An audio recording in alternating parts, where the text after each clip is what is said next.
कहीं जब श्री हनुमान जी सीता जी का पता लेकर के लौटे और किष्किंधापुरी के पास पहुंचे, तो किष्किंधापुरी के निकट पहुंचने पर यह विचार किया गया कि सबसे पहले हम प्रभु के पास चले कि सुग्रीव के पास चले, और किन शब्दों में उन्हें सूचना दें। तो अंगद ने बंदरों से यह प्रस्ताव किया कि हम सूचना अपने शब्दों से नहीं देंगे, वाक्यों से नहीं देंगे, हम अपनी क्रिया के द्वारा सूचना देंगे। और क्रिया उन्होंने जो चुनी वो बड़ी अनोखी। सूचना देने का ऐसा अनोखा ढंग शायद रामायण में और कहीं नहीं। क्या किष्किंधापुरी के ही बाहर सुग्रीव का बड़ा विशाल बाग है और उसमें बहुत विविध प्रकार के फल लगे हुए हैं। अंगद ने कहा कि हम लोग इस वाटिका में घुस करके फल खाएंगे, और उन्होंने तुरंत बंदरों को प्रेरित किया और वे सारे बंदरों को लेकर के महाराज सुग्रीव की वाटिका में प्रविष्ट हो गए, फल खाने लगे। वहां के जो सुग्रीव के प्रहरी थे उन्हें बड़ा बुरा लगा कि महाराज सुग्रीव की वाटिका का फल तो बिना उनकी आज्ञा से कोई खा नहीं सकता, और अंगद ने इतना भी शिष्टाचार नहीं किया कि हम लोगों से ये पूछते कि क्या बाग के फल हम खा सकते हैं। उन्हें बड़ा बुरा लगा और उन्होंने अंगद और बंदरों को रोकने की चेष्टा की, और अंगद ने तब आदेश दिया कि इनकी पिटाई करो, ये रोक रहे हैं तो मारना नहीं पर इनकी अच्छी पिटाई कर दो। और अंगद की प्रेरणा पाकर के बंदरों ने यहां के रक्षकों को भी पीटा, और वे जब पीटे तो भयभीत होकर के महाराज सुग्रीव के पास आए, और सुग्रीव जी के अंतःकरण में क्रोध उत्पन्न करने के लिए बंदरों की जो प्रहरी थे उनको ये पता था इनको बत्ती बन गई। बंदरों को ये प्रहरियों को ये पता था कि सुग्रीव और अंगद में थोड़ा सा मतभेद है, दूरी। ये आप सब परिचित होंगे रामायण में इस सत्य से। तो उन्होंने ये कह करके अंगद को उत्तेजित करने की चेष्टा की। उनका वाक्य आपने पढ़ा होगा रामायण में। ये कहते हैं जाई पुकारे ते सब बन उजार युवराज। जाकर के उन लोगों ने सुग्रीव को सूचना दिया, अंगद ने बाग उजाड़ दिया। अब बाग में तो उजाड़ने वाले में हनुमान जी भी थे और नल नील जामवाई सब थे, पर उन्होंने जानबूझ करके केवल अंगद का नाम लिया। और सचमुच वे तो आशा करते थे कि सुग्रीव क्रोध में भर करके कहेंगे, भेजेंगे कि जाओ उनको पकड़ करके ले आओ। उन्होंने ऐसी दुष्टता कैसी की, लेकिन सुग्रीव तो इतने प्रसन्न हो गए। सचमुच जैसा अंगद समझते थे कि सूचना देने की नई पद्धति थी, और नई पद्धति सुग्रीव ने तुरंत ये कहा तो जाई पुकारे केशव बन उजार युवराज। तो सुन सुग्रीव हरस मन, बड़े प्रसन्न हुए। क्यों? बोले खरी आए प्रभु काज। जरूर बंदर प्रभु का कार्य पूरा करके आ गए। और तर्क उन्होंने किया, जौन हो तो सीता सुधि पाई तो मधुबन की फल सकही की खाई। अगर सीता जी का समाचार उन्होंने न पा लिया होता तो क्या इनमें ये साहस हो सकता था कि ये हमारी वाटिका का फल खा लेते। अब जरा इसके अंतरंग रहस्य पर दृष्टि डालिए। ये दो वाटिका, एक रावण की वाटिका और एक सुग्रीव की वाटिका। रावण मूर्तिमान मोह है, ये बात आप कई बार सुन चुके हैं। और सुग्रीव को गोस्वामी जी विनय पत्रिका में ज्ञान के रूप में प्रस्तुत करते हैं। ये बात भी कथा के पहले दिन कही गई थी। तो ये दो वाटिका है, मोह की वाटिका और ज्ञान की वाटिका। और दोनों वाटिकाओं में फल खाया गया और दोनों बाटिकाओं को कुछ उजाड़ने की भी चेष्टा की गई, और रखवालों ने जब रोकने की चेष्टा की तो वहां पर भी हनुमान जी ने तो उन्हें दंड देकर के उनमें से अधिकांश को मार ही डाला। सुग्रीव की वाटिका के बंदरों को मारा तो नहीं गया, पर उनकी पिटाई की गई। और इसे सुनकर के सुग्रीव प्रसन्न हुए कि इससे सिद्ध होता है कि श्री सीता जी की सुधि उन्हें मिल चुकी है। इस प्रसंग का अर्थ क्या, इन दोनों वाटिकाओं की तुलना का तात्पर्य क्या? देखें, ये जो मोह की वाटिका में मधुर फल खाना, ये अन्य बंदरों के लिए संभव नहीं। तो ये कार्य तो एकमात्र हनुमान जी करने में सक्षम हुए। क्यों? क्या मोह की वाटिका में मधुर फल होते हैं क्या? मीठे फल होते हैं क्या? ज्ञान की वाटिका का फल मीठा हो, ज्ञान का परिणाम मीठा हो, ये तो समझ में आता है, पर मोह का फल तो अच्छा नहीं होगा।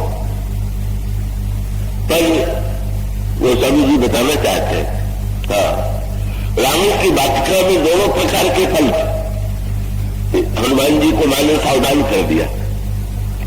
हनुमान जी से ने जब मां से पूछा कि मां, वृक्ष में फल तो बड़े मधुर लगे हुए, तो हनुमान जी का तात्पर्य ये था, और वो आगे चल करके उनकी भावना करते ही थी कि मां, ये वृक्ष के फल तो बड़े सुंदर लग रहे हैं और बहुत बढ़िया व्यंग है, याद रखिएगा।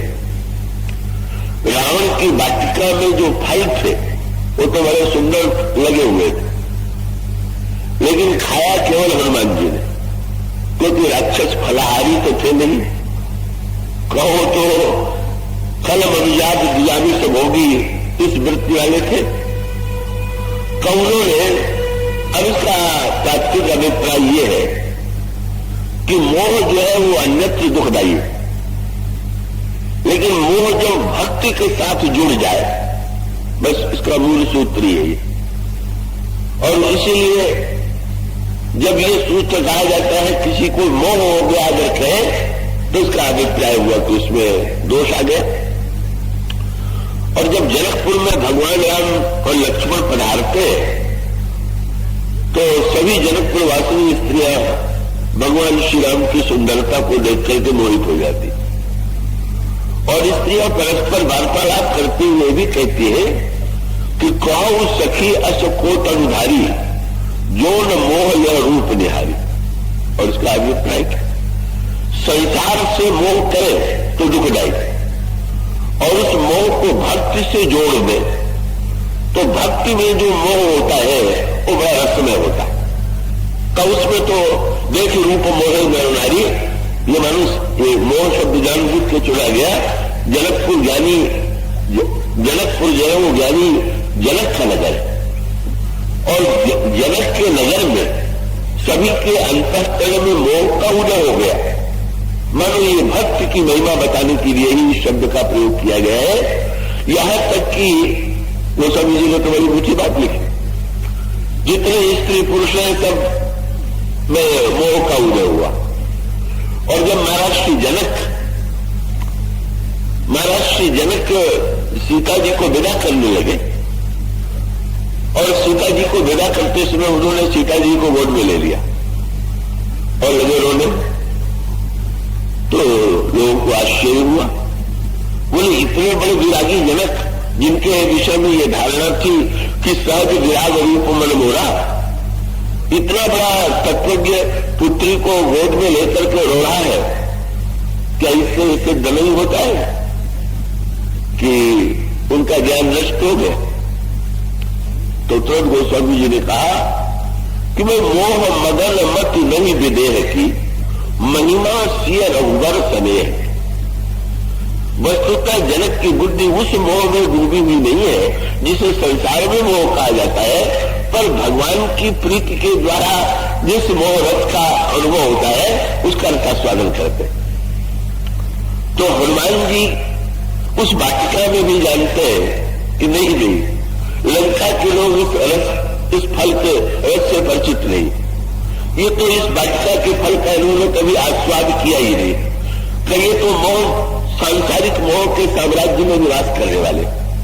तो श्री हनुमान जी ने मां से आज्ञा मांगी और मां ने बता दिया, दो बातों का ध्यान रखना।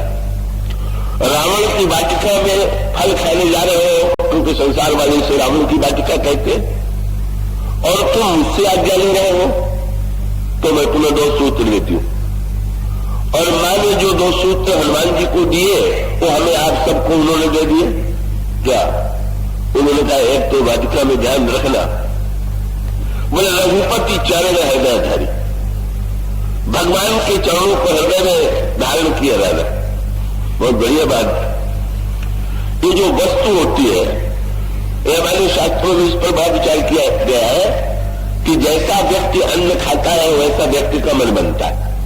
और कई ऐसे दृष्टांत आते हैं जहां पर दूषित अन्न खाने के बाद व्यक्ति की बुद्धि में भी दोष आ गया। तो भाई शुद्ध अन्न अगर कोई ढूंढना चाहे तो क्या कोई उपाय ऐसा है कि बिल्कुल शुद्ध अन्न का व्यक्ति पता लगा ले?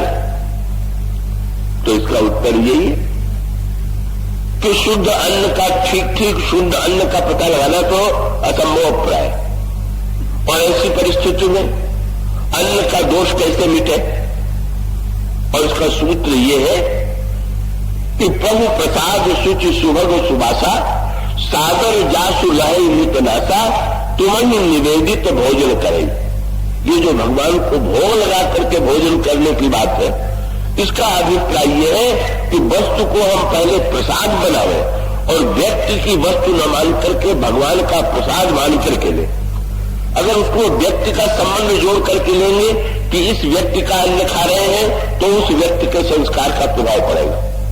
और यदि हम अनुभव करेंगे कि वस्तुतः ये वस्तु तो प्रभु की है और मैं तो केवल प्रसाद ग्रहण करता हूं, तो मानो अन्न का जो दोष है, वस्तु का जो दोष है, वो प्रभु के प्रसाद के रूप में ग्रहण कर लेते ही वो समाप्त हो जाता है। तो माने हनुमान जी को सूत्र दे दिया, बोले वाटिका में फल खाना तो एक ध्यान रखना, रघुपति चरण हृदयधारी, भगवान के चरणों को हृदय में तुम धारण कर लेना।